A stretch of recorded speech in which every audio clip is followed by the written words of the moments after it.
Hey guys, how's it going and welcome to the Minute Channel. Today we're going to be talking about console hype.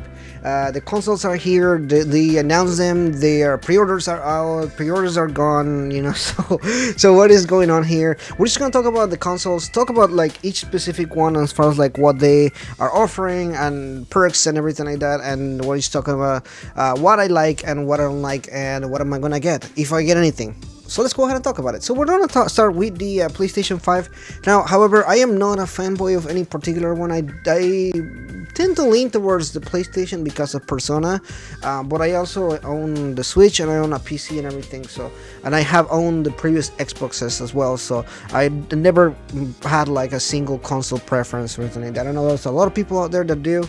I don't have a particular one. Honestly, like I said, I had all of them and I always had all of them. So in my mind, I've never been like a loyal fan to a particular one. However, let's go ahead and talk about this. Let's talk about the good stuff and everything like that, which all the different consoles. Now, I'm not gonna go into the specifics of each particular, like what they have inside and everything like that. We know for sure PlayStation. We're gonna start with that.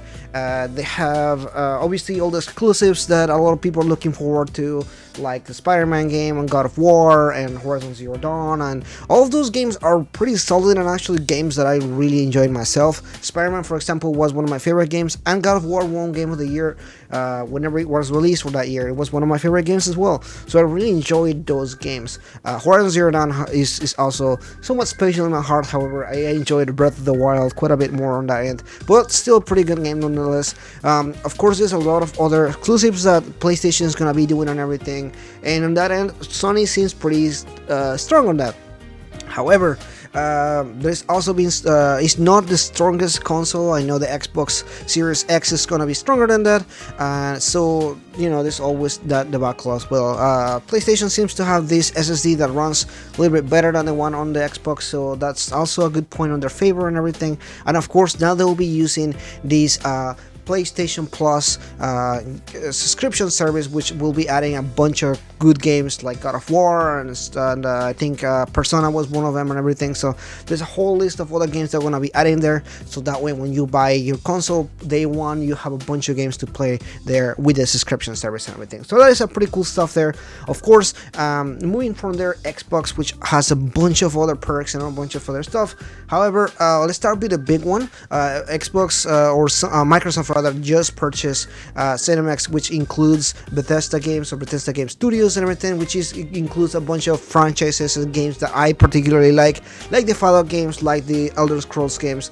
And the list goes on. There's a bunch of games that you can definitely now play because they are on Bethesda games and everything like that. That means there's the other big point, which is the Xbox access service that they're using, which basically you pay a fee and you get to play all these games for free in a service. Again, it's a pretty good service. I use it on the PC quite a bit.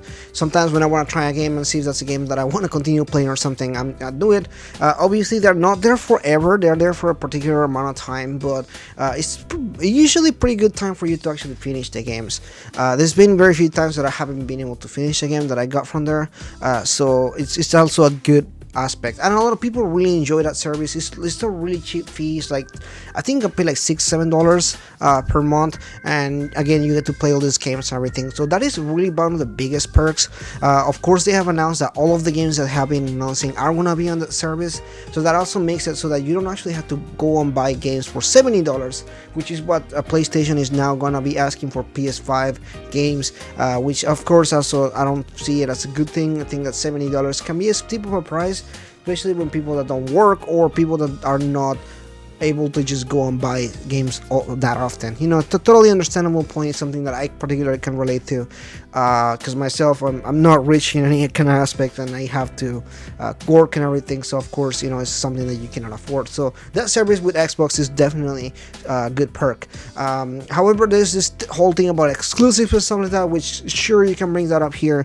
PlayStation does seem to have a lot more exclusives, so they have built a pretty good franchises in a lot of different game aspects. So a lot of people are really looking forward to particular games, games like The Last of Us, and again, the games that I just mentioned, like Spider-Man, and the list goes on and on. Uncharted. There's so many games that they have really built up that obviously fans are already looking for the next one and so on. So you can understand that aspect as well. So out of these two consoles, I talked a lot about the games and everything like that. I particularly will probably stick with PlayStation, although I can mention I had an Xbox One. I do have a pretty good PC, which is probably still going to be able to run next gen again pretty well.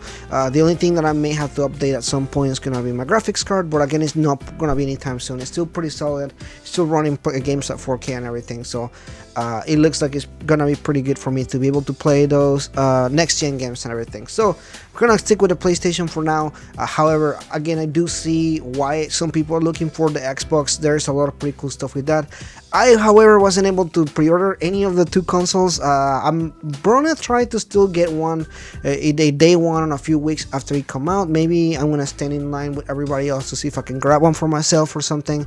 However, at this time I still have not been able to find a PlayStation 5, so my luck is out there. But again, this is getting, if I were to buy one today or whenever, it'll be a PlayStation 5 for now.